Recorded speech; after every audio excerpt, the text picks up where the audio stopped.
శుక్లాం భరధరం విష్ణుం శశివర్ణం చతుర్భుజం ప్రసన్నవదనం ధ్యాయేత్ సర్వవిఘ్నోపశాంతయే అగజానన పద్మార్కం గజానన మహార్నిశం అనేకదంతం భక్తానాం ఏకదంతముపాస్మహే.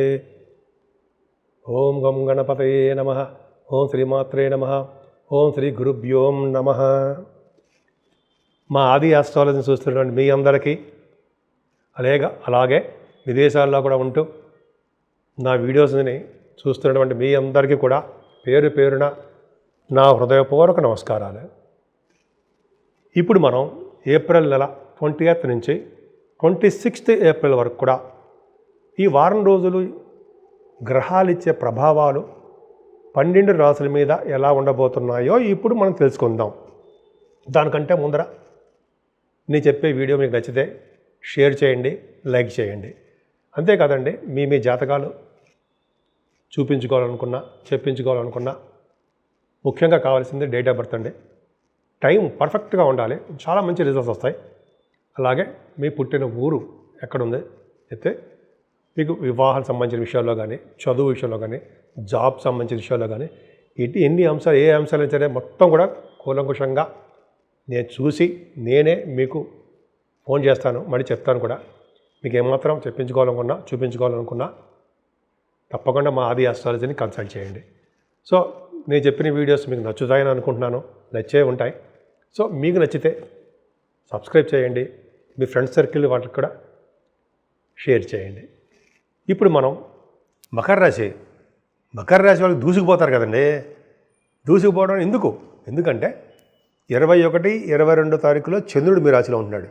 కుజుడు చూస్తున్నాడు చంద్రమంగళ యోగం, గురుడు చూస్తున్నాడు గజగజల యోగం. అంటే యోగాలను పక్కన పెడితే ముఖ్యంగా పవర్ బాగుంటుందండి మీకు. అంటే ఏంటి, ప్రతి రంగంలోనూ ముందంజలో ఉంటారు, కష్టపడి పనిచేసి పేరు ప్రఖ్యాతులు తెచ్చుకుంటారు. మీకు తెలివితేటల అమోఘము, చెప్పినవి గుర్తుండిపోతాయి. మళ్ళీ చెప్పేస్తారు ఉంటారు ఇక్కడ. సెకండ్ హౌస్ లార్డ్ కూడా బాగున్నాడండి. ధన సంపాదన విషయంలో ఏమాత్రం ఇబ్బంది పడరు, చక్కటి ధన సంపాదన ఉంటుంది, డౌటే లేదు. పైగా మీ 3వ భావంలో కూడా అంటే బుధ శుక్రుడు అంటే 5 గ్రహాలు ఉన్నాయండి మీకు 3వ భావంలో. అంటే విపరీతం ప్రయాణాలు చేయడానికి అవకాశం ఉంది. మీ తోబుట్టువులు కలుస్తూ ఉంటారు. శని రాహుల వలన పట్టుదల పెరిగిపోతూ ఉంటుంది, కార్యదీక్ష కార్యసిద్ధి కలుగుతూ ఉంటుంది. అలాగే మీరు న్యూస్ సంబంధించిన వాటిల్లో మీరు ఉంటారు, విజయం సాధిస్తూ ఉంటారు. అలాగే 4th భావంలో రవి మంచివాడా కాదు, అష్టమాధిపతి అయ్యాడు కదా, మంచివాడు కాదు. చదువుకు ఆటంకాలు కలిగిస్తూ ఉంటాడండి. తల్లిగారికి కొద్దిగా హెల్త్ ప్రాబ్లమ్స్ ఉండడానికి అవకాశం ఉంటుంది, మెడిసిన్స్ వాడవలసి వస్తూ ఉంటుంది. అది సామాన్యమే కదండి, పెద్ద ప్రాబ్లమ్స్ ఏముంది. రైతులకు కూడా కొంచెం పంటలో నష్టం రావడమో, సాటిస్ఫాక్షన్ లేకుండా ఉండడమో జరుగుతుంటుంది. ఏదైనా గురుడు పంచమస్థానంలో గురుడు ఆయన కాపాడుతాడండి మిమ్మల్ని. పంచమస్థానంలో గురుడు ఉండడం వలన సాహిత్య రంగంలో ఉన్న వాళ్ళకి రచయితలు మంచి పేరు ప్రఖ్యాతులు, ధనయోగము, అబ్బో వాళ్ళకి సూపర్గా ఉంటుందండి, అదొకటి. అలాగే కళారంగంలో అభిరుచి ఎక్కువ ఉంటుంది, సాహిత్యము, సంగీతము, నృత్య కళాకారులకి. టెలివిజన్ రంగంలో ఉన్నవాళ్ళు కూడా చెప్పచ్చు, సినిమా టెలివిజన్ అంటాం కదా, అదొకటి. అంతేకాకుండా stock market, share market, speculation అంటాం కదా, వీటిలో కూడా మీకు బాగా కలిసి వచ్చే అంశం అని చెప్తాను నేనైతే. అలాగే పదవులు కూడా వస్తాయండి. పంచమ స్థానంలో గురుడు ఉంటే కొంతమందికి కూడా వాళ్ళ జాతకాల రీత్యా మంత్రి పదవులు సిద్ధించడానికి అవకాశాలు ఉన్నాయి. ఎమ్మెల్సీగా గానో, ఎమ్మెల్యే గారు గానో ఇవి ఉంటాయి కదా, వాటిలో మీకు ఉంటాయి. ఏదైనా 7వ స్థానంలో కుజుడు తప్పండి, కుజుడు అంత రాజకారకుడేం కాదు. కానీ 4th హౌస్ లార్డ్ కుజుడుగా నీచలో ఉన్నాడు కదా 7వ స్థానంలో. ఇంకోటి ఉందండి, 4th హౌస్ లార్డ్ కూడా 7వ స్థానంలో ఉంటే ఫారెన్ యోగం ఉంది. అంటే బహుశా మీ భూముల రీత్యా, మీ చదువుల రీత్యా, మీ భార్య భర్తల రీత్యా విదేశాలు వెళ్ళడానికి అవకాశం ఉంది. కొద్దిగా ఇళ్ళే ముందర సుబ్రహ్మణ్యేశ్వర స్వామిని అధికంగా పూజించండి, కళ్యాణంగా చేయించుకోండి, తిరుగు లేకుండా వెళ్తారు. సరే, అది పక్క పెడతామండి. వివాహ శుభకార్యాలు బ్రహ్మాండంగా జరగడానికి అవకాశం ఉంది. ముఖ్యంగా మీరు చేస్తున్నటువంటి బిజినెస్లో బాగా రాణిస్తారండి. అనుకున్న దానికంటే ఎక్కువ డబ్బులు రావడానికి అవకాశం ఉంది. ఎందుకంటే భాగ్యస్థానంలో కేతు ఉండడము, కుజ సమానుడు, పైగా గురుదృష్టి, 5 గ్రహాల యొక్క దృష్టి, బుధ శుక్ర శని రాహువులు చంద్రుడు చూడడం వలన భాగ్యం వృద్ధి అవుతూనే ఉంటుంది. పుణ్యక్షేత్ర దర్శనాలు, నదుల్లో స్నానాలు, గురువుగారిని పీఠాధిపతిని కలవడాలు, పాదసేవ చేసుకోవడాలు, తల్లిదండ్రులకు సేవ చేసుకోవడాలు, గాయత్రి మంత్ర జపాలు చేసుకోవడాలు, అలాగే భాగ్యస్థానం బాగుందంటే కోర్టు సంబంధించిన లా రిలేటెడ్ సంబంధించిన వ్యవహారాల్లో శుభ ఫలితాలు మీకు ఎక్కువ ఉండడానికి అవకాశాలు ఉన్నాయి బ్రహ్మాండంగా.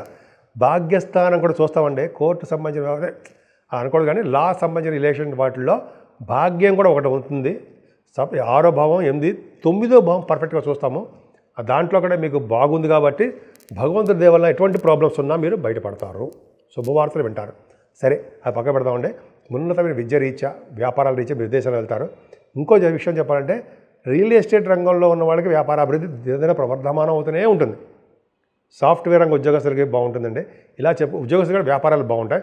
ఏదైనా మీరు ఉద్యోగ భద్రత కూడా బాగుంది. 10th హౌస్లో ఆడు శుక్రుడు ఉచ్ఛేదలో ఎగ్జాల్టేషన్లో ఉన్నాడు కదా, నీచ బుధుడికి కనెక్షన్ అయిపోయి ఉన్నాడు కదా, నీచ భంగ రాజయోగం. సో అది పక్కన పెడితే దశమస్థానం కూడా బాగుందండి మీకు. అంటే మీరు చేసే ఉద్యోగాల్లో చక్కటి ప్రమోషన్స్ రావడము, డెవలప్మెంట్స్ ఎక్కువ ఉండడానికి జరుగుతుంది అంటాం కదా. అలాగే గవర్నమెంట్ ప్రొఫెషన్ ఉండడానికి కూడా అవకాశం ఉంది. ఏదైనా ఉద్యోగ భద్రత బాగుంది లేడీస్ వాళ్ళకి, మీరే చెప్తారండి మీకు.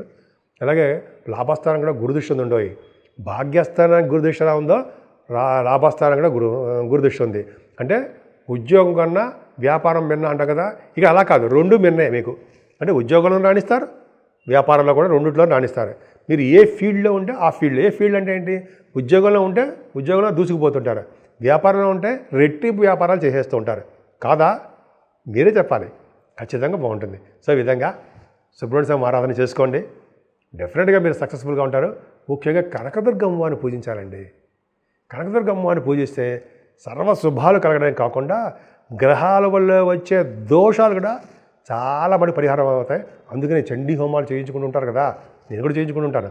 సో చేయించుకోవడం వల్ల చక్కటి అభివృద్ధి, అన్ని రంగాల్లోనూ అభిరుచి కలిగి ఉండడము, ప్రతి రంగంలో దూసుకుపోతూ ఉండడము, ముఖ్యంగా రాజకీయ రంగంలో, ఇలా అన్ని రంగాల్లోనూ ముందంజలో ఉండడానికి అవకాశాలు ఎక్కువ ఉన్నాయి అమ్మవారిని పూజించడం వల్ల.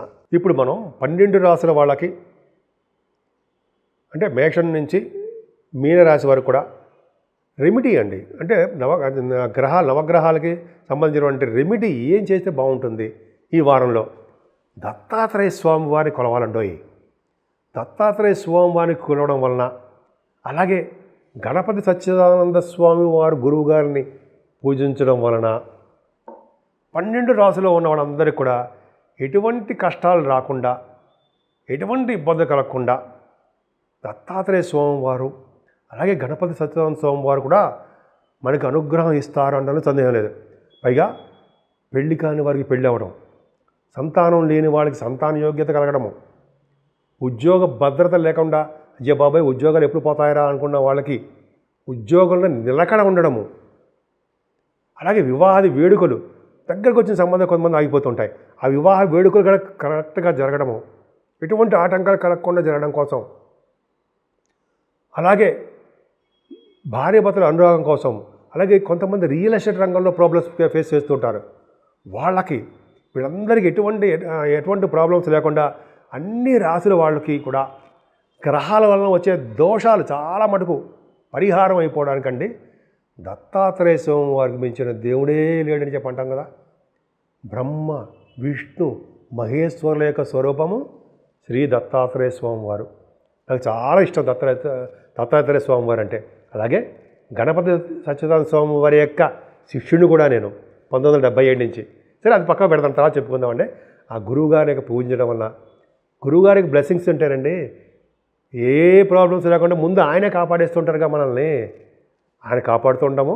అలాగే దత్తాత్రేయ స్వామివారి యొక్క అనుగ్రహం తీసుకోవడం వలన, అలాగే అమ్మవారి యొక్క కనకదుర్గ అమ్మవారి యొక్క బ్లెస్సింగ్స్ తీసుకోవడం వలన, అమ్మవారికి చండీ హోమాలు చేయించుకోవడం వలన మనకి ఎటువంటి కష్టాలు రాకుండా ఈ దత్తాత్రేయ స్వామివారు, మన గురువుగారు గణపతి సచ్చిదానంద స్వామీజీ వారు, అలాగే అమ్మవారు కనకదుర్గ అమ్మవారు, వీళ్ళందరినీ పూజించడం వలన అసలు మనకి కష్టాలు ఉంటాయంటారా? ఏ మాత్రం ఉండవు. భగవద్గీతలో కృష్ణుడు కూడా చెప్తారు కదండి మనకి. సో ఈ విధంగా కష్టాలు రాకుండా మనల్ని సర్వదా కాపాడే స్వామి దత్తాత్రేయ స్వామి.